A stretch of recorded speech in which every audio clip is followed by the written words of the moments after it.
क्या आप भी दादी नानी के जमाने की सांझी माता बनाना सीखना चाहते हैं? देखिए बहुत ही आसान विधि से और बहुत ही जल्दी यह झटपट तैयार हो जाती है।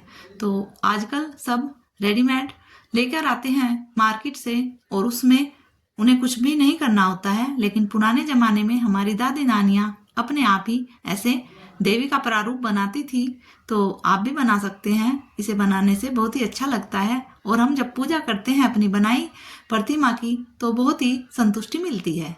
देखिए पहले चिकनी मिट्टी लेकर उसे अच्छे से बारीक करके छलनी से छान लिया गया है और फिर यह मिट्टी तैयार की गई है। फिर कोई लकड़ी का बड़ा सा फट्टा या प्लेट वगैरह बड़ी सी लेकर उस पर यह हमें बेस तैयार कर लेना है। देखिए पहले घाघरी वाला हिस्सा बनाया जाता था नीचे, और ऐसे साड़ी वगैरह नहीं बनाते थे, तो घाघरी बनाई है और बाकी मानव प्रारूप बनाकर यह रोने या टूरे इन्हें बोलते हैं। इन्हें बनाने के लिए लकड़ी के छोटे छोटे टुकड़े लेकर किसी भी लकड़ी से हम ले सकते हैं। हमने ली है नीम की डंडियां और उनसे हमने कैंची से काटकर एक एक इंच लगभग इन्हें काटकर सुखा लिया है और इसके बाद यह मिट्टी लगाते हुए इन्हें बना लेना है। यह पहले ही बनाकर रखने होते हैं क्योंकि जब हम तस्वीर में इन्हें लगाएंगे तो यह सूखे होंगे तो आराम से लग पाएंगे। साथ के साथ अगर बनाएंगे तो यह टूट जाते हैं। तो बहुत ही आसानी से इन्हें बना सकते हैं। देखिए यह तैयार हो चुकी है। अब अच्छे से इसको पानी लगाकर हमें चिकना कर लेना है, क्योंकि बाकी का जो भी काम होगा पहले अच्छे से इसे चिकना करने के बाद ही हम उसे करने वाले हैं। तो देखिए इस तरीके से हमने तैयार कर लिया है यह बेस, और बीच में थोड़ा उभार देते हुए यह माता की तस्वीर हमने बना ली है। बिल्कुल सादी सीधी बनी है और इसमें कहीं भी ज़्यादा कुछ इसमें करने की ज़रूरत नहीं होती है और यह इको फ्रेंडली होगी। बहुत ही आसानी से हम इसे विसर्जित कर सकते हैं। तो इसे बनाना आसान है और विसर्जित करना भी बहुत ही आसान है। तो आप भी इच्छुक हैं बनाने के तो अभी वक्त है। यह एक दिन में बनकर सूख भी जाती है। अगले दिन आप इस पर कलर कर सकते हैं और वह भी कुछ अलग सी चीज़ें होंगी जो माता जी हमें बताती हैं कि उस वक्त पर प्रयोग की जाती थी। तो इसे बनाने के लिए हमें ज़्यादा कुछ मेहनत भी नहीं करनी होती है और बहुत ही आसानी से बहुत ही कम वक्त में हम इस प्रतिमा को बना सकते हैं। तो देखिए अब यह तैयार हो चुकी है। एक ली है इसमें मिट्टी की पट्टी बनाकर यह कंधे से और इधर कमर वाले हिस्से पर तिरछी लगा दी है और ऊपर से चिकनी कर दी है। यह बन गया साड़ी का पल्लू या दुपट्टे का पल्लू। तो यह किया है और इसके बाद छोटी छोटी बत्तियां जैसी बनाकर हमें इसका ब्लाउज का प्रारूप बनाना है। तो इस तरीके से हमें पतली मिट्टी की ऐसे बत्तियां बनाते हुए हाथ पर ब्लाउज का जहाँ तक होती है बाजू वहाँ तक रख देना है और पीछे वाले हिस्से को दबा देना है पानी से अच्छी प्रकार। अगला हिस्सा उभरा रहेगा तो यह देखने में बिल्कुल ऐसा लगेगा जैसे कपड़ा पहना हुआ हो। तो इसी तरीके से पहले बनाते थे। तो जैसे हमारी माता जी हमें बता रही हैं उसी अनुसार हम आपको बनाकर दिखा रहे हैं।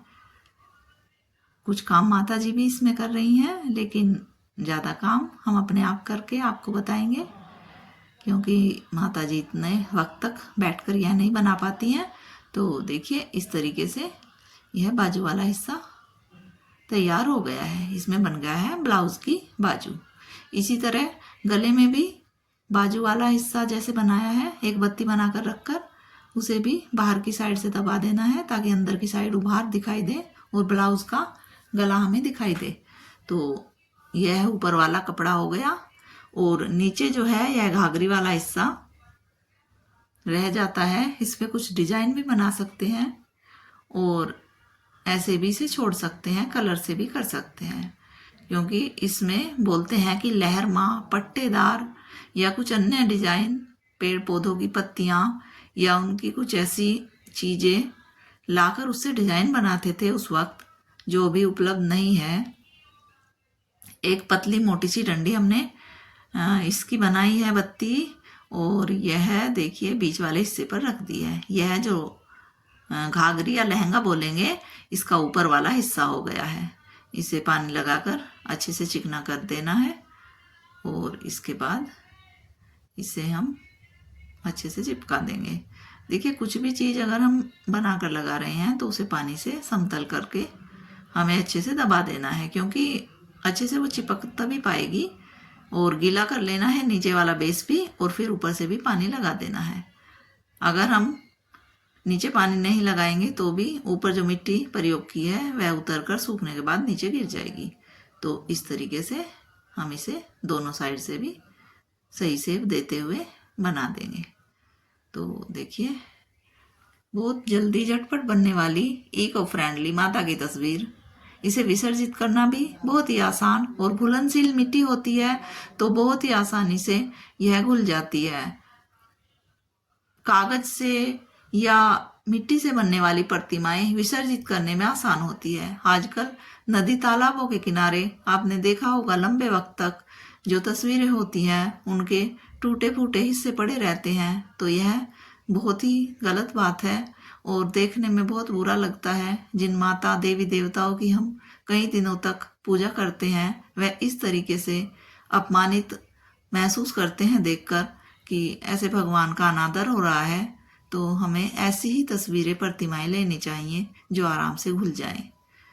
इन्हें घोलने के लिए या विसर्जित करने के लिए हमें कहीं बाहर भी जाना नहीं होता है। अपने घर में ही बड़े से बर्तन में हम इन्हें विसर्जित भी कर सकते हैं। तो बहुत ही आसानी से देखिए मुकुट वाला हिस्सा यह बनाया गया है। एक इसमें वी शेप ली गई है, ऐसे त्रिकोण बनाते हुए अच्छे से एक गोला लेकर फिर इसे पानी लगाकर चिकना कर दिया गया है और यह बन गया मुकुट माता का। बहुत ही आसानी से बन जाता है। देखिए यह बन गया। इस पूरी प्रतिमा में आप देखेंगे कि इसमें ज़्यादा कुछ मेहनत नहीं हो रही है, बहुत ही आसानी से यह बन जाती है और हर चीज़ को बहुत ही आसान तरीके से बनाया जाता है।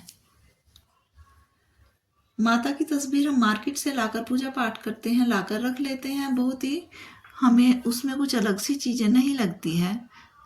लेकिन जब हम खुद बनाते हैं तो इसमें एक आत्मसंतुष्टि हमें मिलती है और हमें कुछ नया करने का मौका मिलता है। तो अपनी परंपराओं से जुड़ी हुई ऐसी बातों पर हमें अवश्य ध्यान देना चाहिए ताकि हमारी अगली पीढ़ियां भी इन चीज़ों को सीख सकें और वह भी जान सकें कि हमारे पूर्वज कैसे करते थे यह सभी काम। देखिए इतना काम होने के बाद अब हम इसे मुकुट को सजाने वाला काम चालू करने वाले हैं। यहाँ तक का काम अभी हो चुका है, चिकना अच्छे से हो गया है मुकुट। तो यह रोने या टोरे जिन्हें बोलते हैं, एक जो बड़े वाला है वो बीच वाले हिस्से पर हमने ले लिया है और जो छोटे छोटे होंगे हमें एक ही साइज के लेने हैं, वह बराबर में हमें लगाते जाना है ताकि यह बहुत ही सुंदर सा मुकुट हमारा बन जाए। माता जी बताती हैं कि पहले दीवारों पर गोबर से लिपाई करके उसके ऊपर ऐसे माता सांजी की जो तस्वीर है लगाई जाती थी। यह जो बनाई है एक पूरा रूप बनाया है, लेकिन उससे पहले जो हमारी और भी माता जी थी वह इन्हें बिल्कुल अलग ही रूप में बनाती थी। हाथ अलग बनाती थी, पैर अलग बनाती थी, सिर वाला हिस्सा अलग बनाती थी और आभूषण माता के बिल्कुल अलग बनाए जाते थे। और यह सभी चीजें गोबर के साथ जोड़ी जाती थी। तो बीच वाला हिस्सा जिसमें टिकड़ी भरी जाती थी, टिकड़ी बोलते हैं गोल बनाकर मिट्टी का, आगे हम आपको दिखाने वाले हैं टिकड़ी क्या होती है, उनसे पूरा बीच का हिस्सा भरा जाता था। और हाथ पैर और सिर वाला हिस्सा बनाकर अलग अलग बीच में बहुत सारी जगह छोड़ दी जाती थी जिसमें टिकड़ी भरी जाती थी। तो इस तरीके से पहले माता बनाई जाती थी। इसके बाद फिर एक पूरी की पूरी माता बनाई जाने लगी इस तरीके से जैसे हम यह बना रहे हैं। देखिए इसे सजाने के लिए मुकुट को हमें छोटे छोटे रोने या टोरे लेने हैं। इन्हें 1 इंच से ज़्यादा डंडी हमें नहीं रखनी है क्योंकि नीचे है जाकर अटक जाएंगे, फिर हमें निकालने पड़ेंगे तो टूट जाते हैं। तो पहले ही हमें छोटी छोटी जो डंडियाँ काट लेनी है उन्हीं पर यह बनाने हैं। तो जो सामने वाला हिस्सा है यहाँ पर भी रोनों से हमने सजा दिया है। ज़्यादा रोने इसमें नहीं लगाने होंगे क्योंकि ज़्यादा लगाने पर जब हम इसे कलर करते हैं तो ये टूट कर गिर जाएंगे। तो बहुत कम मात्रा इनकी लगानी है, लेकिन इनसे कुछ अलग ही रूप माता का आता है तो यह भी जरूर बनाए जाते हैं। आप भी देख सकते हैं कि अभी तक हमने बहुत ही कम काम इस प्रतिमा को बनाने के लिए किया है। तो पहले ज़माने में सब चीज़ें सादगी से और बहुत ही कम संसाधन होते थे उनसे बनाई जाती थी। तो ज़्यादा कुछ देखिए, यह हम जो बना रहे हैं इसे बोलते हैं टिकड़ी। इसमें हमने 4 हिस्से चारों तरफ निकाल लिए हैं। इसमें 6 हिस्से, 8 हिस्से, इस तरह कितने भी बना सकते हैं। इनका साइज भी बड़ा छोटा हो सकता है, इन्हें टिकड़ी बोलते हैं। तो एक बनाकर हमने माता के मुकुट पर बीच में सजा दी है। देखिए, अच्छे से पानी लगाकर इसे चिकनी कर देनी है और नीचे को दबा देनी है। अलग अलग तरीके इन्हें सजाने के लिए प्रयोग किए जाते हैं आजकल, लेकिन पहले बहुत ही सादगी से बहुत ही हल्की फुल्की आकृतियां बनाकर इन्हें सजा दिया जाता था। और इन्हें रंगने के भी अलग ही रंग आते थे, क्योंकि जो रंग आजकल प्रयोग किए जाते हैं वह पहले नहीं थे। तो बहुत सी प्राकृतिक चीजें प्रयोग की जाती थी, उन्हीं से इन्हें रंगा जाता था। तो इससे आगामी वीडियो हम इसे कलर करने पर भी डालने वाले हैं। आप अगर इच्छुक होंगे तो अवश्य देखना, क्योंकि हमारी पौराणिक चीजें ऐसी हैं जिनमें बहुत सारी नई चीज हमें देखने सुनने को मिलती है। आजकल वह सभी चीजें लुप्त होती जा रही हैं, तो हम जरूर इन चीजों को जाने समझें और अपनी अगली जनरेशन को इन चीजों के बारे में अगर बताते हैं तो बहुत सारी नई बातें उन्हें पता लगती है। देखिए, एक यह आकृति हमने बना ली है डायमंड शेप। तो यह मुकुट की जो बराबर में जगह बची है थोड़ी खाली, वहां पर लगाने के लिए हमने बनाई है। तो एक इधर और उसी साइज की एक उधर भी हम इसे लगा देंगे, ताकि मुकुट थोड़ा भरा भरा दिखाई देगा और सुंदर लगेगा।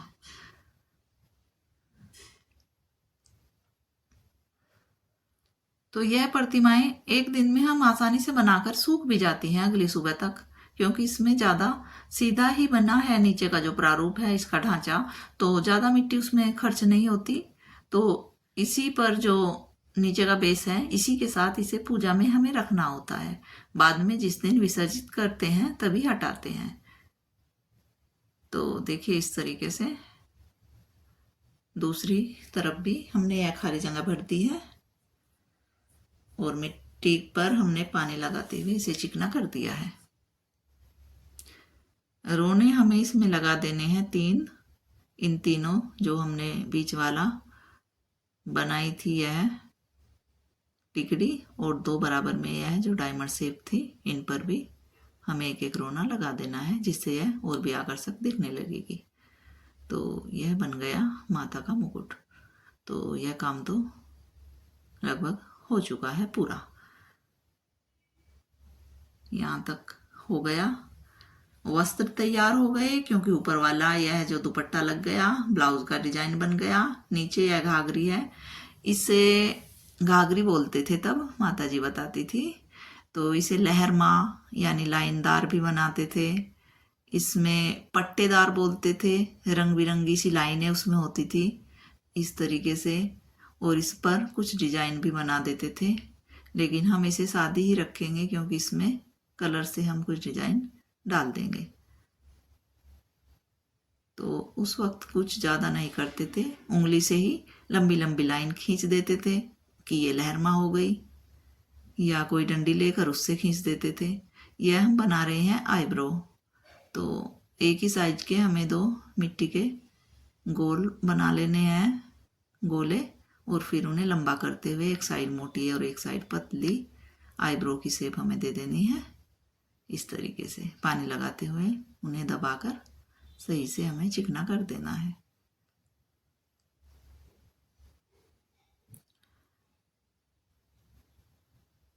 देखिए, चेहरा बनाने के लिए भी ज़्यादा कुछ इसमें नहीं किया जाएगा, क्योंकि आजकल की जो प्रतिमा है बिल्कुल हूबहू मानव आकृति दिखाई देती है, और बिल्कुल साफ माता का प्रारूप ऐसा ही होता है जैसे मानव देखने में लगता है। लेकिन पहले जो प्रतिमाएं बनाई जाती थी उन्हें बहुत ही हल्के फुल्के तरीके से, जिसमें ज़्यादा कुछ उन्हें नहीं करना होता था।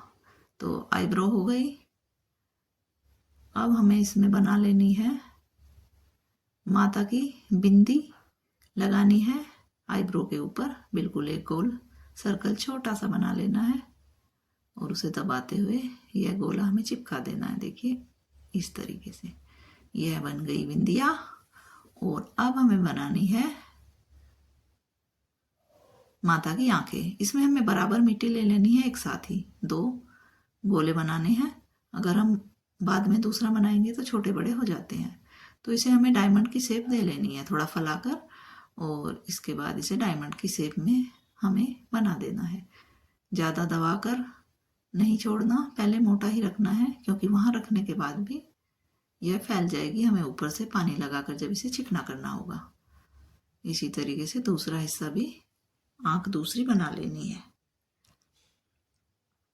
देखिए बहुत ही आसानी से, ना इसमें पलकें बनाई गई हैं, ना ही इसमें आंख बनाने के लिए कुछ ज़्यादा प्रयत्न किया गया है। इसमें डायमंड शेप में यह आंख की आकृति बनाई गई। बस हो गया, आंखें तैयार हो गई। बाकी काम कलर से होगा। पानी से अच्छे से इसे दबाकर बराबर कर देना है। इसके बाद अब हम बनाने वाले हैं नाक। तो नाक बनाने के लिए हमें मुंह के अनुसार ही उतनी ही मिट्टी लेनी है। ज़्यादा बड़ा या ज़्यादा छोटा हमें नहीं बनाना है। एक पतली सी, एक साइड से मोटी, एक साइड से पतली, ऐसे बत्ती बनाते हुए हमें नाक की आकृति बना लेनी है। अच्छा, किसी सुई या बारीक जो डंडी है हमारे पास, उससे नाक के 2 छेद भी हमें इसके साथ ही बना लेने हैं। और वहाँ पानी लगाते हुए नाक लगानी है, आईब्रो के ऊपर वाले हिस्से से जोड़ते हुए नीचे तक।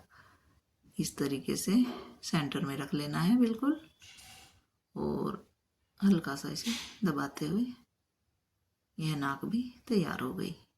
बस अब ये है, काम हो गया पूरा। अब बनना है इसमें मुंह। देखिए यह बन गई, आंखें हो गई, आईब्रो हो गई, बिंदिया हो गई, और नाक हो गई बीच में। देखिए अच्छे से दब गई है। इसे निकलने का डर रहता है कि सूखने के बाद, अगर सूख जाती है तो दिक्कत बन जाती है। इसके बाद अपनी पतली वाली जो उंगली है थोड़ा, वह हमें लेनी है। और हमारी तो थोड़ा ठीक ही है, ज़्यादा मोटी नहीं है उंगली। हम इसी उंगली से बनाते हैं। यह मुंह बन गया है। इसमें हमें गड्ढा बना देना है, नाक से कुछ जगह छोड़ते हुए। इसमें कुछ होठ नहीं बनाने, कुछ अलग से डिजाइन नहीं देना, बस गड्ढा बन गया। और इसी में जब पूजा करके खाना पीना माता को दिया जाता है, लगाया जाता है। बस इसी तरीके से यह माँ का चेहरा तैयार हो गया है। तो यहाँ तक की प्रक्रिया हो गई है पूरी। अब हम आगे इसके हाथों की उंगलियां और कुछ आभूषण आदि बनाने वाले हैं। देखते रहिए, शायद आपको कुछ अलग सी चीजें यह लग रही होगी। और इसमें बहुत सी अलग बातें होती हैं। देखिए एक डंडी ली है पतली, उसे पानी में लगाते हुए हमें उंगली की आकृति बनानी है। अलग से उंगली नहीं बनानी होती है। इसी तरीके से डंडी खींच देनी है ऊपर को लगाकर। पानी बार बार लगाना है ताकि मिट्टी उसके साथ न हट जाए। तो कई बार छोटी बड़ी या सही से कम ज़्यादा बन जाती हैं, तो हमें अच्छे से उन्हें बना लेना है। देखिए इस चैनल पर हम नेचुरल हेल्थ, नेचुरल ब्यूटी, हमारी संस्कृति व प्रकृति से जुड़ी बहुत सारी ऐसी चीज़ें आपसे साझा करने की कोशिश करते हैं जो बहुत ही रोज़मर्रा की ज़िंदगी में काम आने वाली है। और कुछ ऐसी भी जो हमारे परंपराओं में शामिल हैं, वह सभी चीज़ें हम आपको बताने की कोशिश करते रहते हैं। तो आपको भी अगर रुचि है यह सभी चीज़ें जानने समझने में, तो हमारे चैनल से अवश्य जुड़िए, क्योंकि हम इस चैनल पर बिल्कुल वही सब चीज़ें जो खुद पर प्रयोग करते हैं या रोज़मर्रा की ज़िंदगी को आसान करने वाली है, वहीं आपसे साझा करते रहते हैं। तो इस चैनल पर हम कोई बाहर की दुनिया की केमिकल वाली चीज़ें ऐसा कुछ भी नहीं आपको बताते हैं। बहुत ही आसान विधि से और बहुत ही बिल्कुल सादगी से हम आपको ऐसी चीज़ें बताने की कोशिश करते हैं जो रोज़मर्रा में प्रयोग की जा सके, जो हम खुद प्रयोग करते हैं और जो बहुत ही आसान होती हैं। हर छोटी छोटी चीज़ के लिए हम इधर उधर ना भागें और आसानी से घर में उन चीज़ों को हम कैसे बना सकते हैं, कैसे प्रयोग कर सकते हैं। अपनी छोटी छोटी समस्याएं, वह सौंदर्य से जुड़ी हो या हमारी सेहत से, तो वही सब चीज़ें हम आपसे साझा करते रहते हैं। देखिए उंगलियां हम बना रहे हैं दूसरे हाथ की भी अच्छे से। अगर यह कम ज़्यादा मात्रा भी हो जाती है कई बार, तो हमें फिर से ऊपर से पानी उस पर लगाकर चिकना कर लेना है और फिर से बना लेना है। पैर की उंगलियां भी इस तरीके से ही हम बना सकते हैं। तो बहुत आसानी से यह बन गई। हाथ में उंगली, अंगूठा, उभार वाला हिस्सा, तो बहुत कुछ चीज़ें बनाई जाती हैं जब हम बनाते हैं आधुनिक तरीके से माता की प्रतिमा। लेकिन इस तरीके से बनाने में कुछ भी नहीं करना होता है। अब बनाने वाले हैं आभूषण। देखिए चूड़ियाँ एक पतली सी बनाई है हमने बत्ती मिट्टी से, और यह लगा दी है चूड़ी। एक इधर एक इधर, एक साथ हम एक हाथ पर दो बनाने वाले हैं। देखिए बराबर से इन्हें पानी लगाते हुए चिकना कर देना है और यह बन गया हाथ का भी आभूषण। बस इतना ही काफ़ी है इसमें। और इसी तरीके से दूसरे हाथ में भी हम लगा देंगे। अच्छा, इन प्रतिमाओं में कुछ जो आजकल हथियार आदि माता का बिल्कुल सारा रूप दिखाते हैं वह नहीं होता था। बिल्कुल आसान सी यह तस्वीरें बनती थी और इनमें इस तरीके के हथियार वगैरह, माँ का सौम्य रूप होता था, वह चीज़ें नहीं दिखाई होती। तो देखिए इस तरीके से यह दूसरी भी चूड़ी बन गई है और यह हाथों का आभूषण पूरा हो चुका है। अब हमें इसमें कानों के लिए बनाना है कुछ आभूषण और गले में पहनने के लिए। यह चीज़ बस इसमें अभी बची है। अब हम इसके लिए बनाने वाले हैं एक पतली बत्ती। इसमें हमें अच्छे से चिकनी मिट्टी ही प्रयोग करनी है ताकि वह आराम से बन सके। देखिए गोल घुमाते हुए यह बत्ती दोनों तरफ से हमें गर्दन के चिपका देनी है। पानी लगाते हुए इसे चिकनी अच्छे से कर लेनी है। यह बन गया गले का आभूषण। इसमें हम कुछ डिजाइन भी बना सकते हैं, नहीं तो बहुत ही सादे तरीके से इसे हम बना लेंगे। इसमें ज़्यादा कुछ हमें नहीं करना है। इसे दबाते हुए बिल्कुल सही शेप हमें दे देनी है। इसका बीच वाला हिस्सा बनाने के लिए हम इसमें जो टिकड़ी या बिंदियाँ जैसा कुछ डिजाइन भी बना सकते हैं, नहीं तो हम इसे एक अलग तरीके से आपको अभी दिखा रहे हैं। हमें इसमें कुछ भी नहीं करना है। यह बना रहे हैं हम इनके कानों के लिए आभूषण। इसमें हमने बनाया है एक त्रिकोण, एक अच्छा सा सही साइज लिया है कानों में पहनने के लिए, क्योंकि कान तो मुकुट में छुप जाते हैं और यह सिर्फ कानों के नीचे पहनने वाला आभूषण होता है। तो बस सिर्फ यही बनाएंगे, कान वाला हिस्सा इसमें बनाने की ज़रूरत नहीं है। तो दो बराबर हमें इसमें सर्कल ले लेने हैं। बड़े छोटे अगर होते हैं तो पहले ही हमें उन्हें एक साइज दे लेना है और ऐसे त्रिकोण बनाते हुए थोड़ा नीचे वाला हिस्सा ज़्यादा मोटा रखना है, हमें इन्हें बना लेना है इस तरीके से। तो इसके लिए हमें लेने हैं इसमें दो रोने या टोरे जिन्हें बोलते हैं, वह थोड़े लंबे साइज के हमें ले लेने हैं। कुछ हमें बड़े छोटे पहले ही बना लेने हैं क्योंकि हमें अलग अलग जगहों पर इनकी ज़रूरत होती है। तो थोड़ा लंबा लेंगे क्योंकि हमें अंदर तक इन्हें डालना है, तो जिससे यह कानों का आभूषण रुका रहेगा। तो इस तरीके से जिनकी डंडियाँ लंबी है, दो एक साइज के हमें रोने ले लेने हैं और उन पर हमें पानी लगाते हुए इसमें डालना है, क्योंकि पानी लगाए बिना अगर डालेंगे तो मिट्टी हट जाती है। तो पानी लगाते हुए हमें इसे डालना है। देखिए बिल्कुल सही से करते हुए, और जहाँ हमारा मुकुट खत्म हुआ है वहीं पर धीरे धीरे इसे ऊपर को दबाते हुए हमें सही जगह पर लगा लेना है। ऊपर वाले हिस्से पर जहाँ चिपका है वहाँ थोड़ा पानी लगाते हुए सही कर देना है। इसी तरीके से दूसरा भी लगा लेना है और इसमें हमें ज़्यादा दाब नहीं देनी है, वरना यह रोने वाला जो हिस्सा है यह टूट जाता है। तो तभी इन्हें हमें पहले बनाकर रखना होता है ताकि यह सूखे हुए हो जाएं तो यह टूटे ना, क्योंकि कई जगह पर दबाकर हम इन्हें डालते हैं प्रतिमा में तो वह टूट जाते हैं। देखिए इस तरीके से यह दोनों सही साइज में दोनों तरफ आ गए हैं। तो यह कानों के आभूषण भी हो गए हैं। जो गले में आभूषण था वह भी तैयार हो गया है। उसके लिए हमें लेना है एक बड़े साइज का रोना। यह इसके बीच वाले हिस्से में हमें लगा देना है। बस यह आभूषण हो गया तैयार। इसमें हमें ज़्यादा कुछ नहीं करना है। अब इसके लिए देखो पैरों में भी पहनाए जाते हैं आभूषण। छोटे छोटे जो रोने हमने लिए हैं उन्हीं का इस्तेमाल हम इसमें करने वाले हैं। यह हमें लगा देने हैं। और अगर यह टूट जाते हैं, कुछ हो जाता है, तो माता जी बता रहे हैं कि पुराने वक्त में पैरों में पहनने जाने के लिए बहुत सारे आभूषण तैयार किए जाते थे। देखिए हम यहाँ भी इस पट्टी पर, ये जो बीच वाली है लहंगे का ऊपर वाला हिस्सा, यहाँ भी लगाकर इन्हें देख रहे हैं। अगर यह सही रहे, सारे लगाते वक्त नहीं टूटे, तो हम इन्हें लगाए रखेंगे, नहीं तो इन्हें हटा देंगे। वैसे यहाँ लगाना ठीक नहीं रहता है क्योंकि प्रतिमा टूट जाती है, क्योंकि जगह जगह पर अगर हम इन्हें पास पास लगाते हैं तो नीचे तक इसमें जो लकड़ी का हिस्सा जाएगा उससे यह बीच से टूट जाती है, तो फिर खंडित प्रतिमा हो जाती है।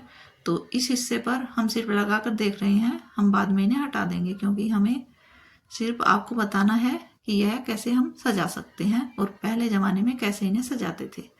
तो इस तरीके से देखिए, यह आभूषण के तरीके से ही बीच वाला हिस्सा यहाँ सजाया जाता था। इसमें छोटे छोटे हमें रोने कर लेने हैं और उन्हीं का इस्तेमाल कर लेना है। तो हम इन्हें बाद में हटा देंगे, सिर्फ आपको दिखा रहे हैं। देखिए इस तरीके से कैसे भी इन्हें सजा सकते हैं। बस रोनों का काम इतना ही है, ज़्यादा हमें इन्हें नहीं लगाना है, क्योंकि ज़्यादा जगहों पर अगर लगाएंगे तो प्रतिमा जब हम कलर करेंगे तो बहुत अच्छे से वह नहीं हो पाएगी। देखिए इस तरीके से लगा सकते हैं, या कुछ डिजाइन हम इसमें बना सकते हैं। तो देखिए हमारे पास छोटे बड़े साइज के कुछ बचे हैं, उन्हीं से हम आपको बनाकर बता रहे हैं। जबकि हम इन्हें हटाएंगे, क्योंकि यह बीच में लगाना हमें ठीक नहीं लगता, क्योंकि यहाँ से लगाने पर माता जी बता रही हैं कि यह बीच से फिर प्रतिमा खराब हो जाती है। देखिए एक लंबा सा ज़्यादा नहीं लेना है, बहुत छोटा सा रोना हमें लेना है, छोटे साइज का। मोती या लौंग नाक में हमें लगा देनी है, बस हो गया। नाक का आभूषण भी तैयार। और घाघरी पे डिजाइन हम कलर से बनाएंगे, या कुछ डिजाइन अगर आप बनाना चाहते हैं तो मिट्टी से साथ ही बना भी सकते हैं। डायमंड शेप या गोल बिंदी, या जो हमने आपको दिखाई थी टिकड़ी, इस तरह के डिजाइन से घाघरी को भी सजा सकते हैं। लेकिन यह जो चीज़ें ऊपर से ऐसे लगाई जाती हैं, यह सूखने के बाद उतर जाती है, तो डिजाइन बेकार हो जाता है। तो हम इन्हें नहीं लगाएंगे, हम सिर्फ आपको दिखा रहे हैं। देखिए यह प्रतिमा अब हमारी लगभग पूरी हो चुकी है। हमने बीच वाले हिस्से से भी वह रोने निकाल दिए हैं, और यह माता की प्रतिमा बस इतनी ही बननी थी। और आपको कैसी लगी अवश्य बनाना। देखने के लिए धन्यवाद।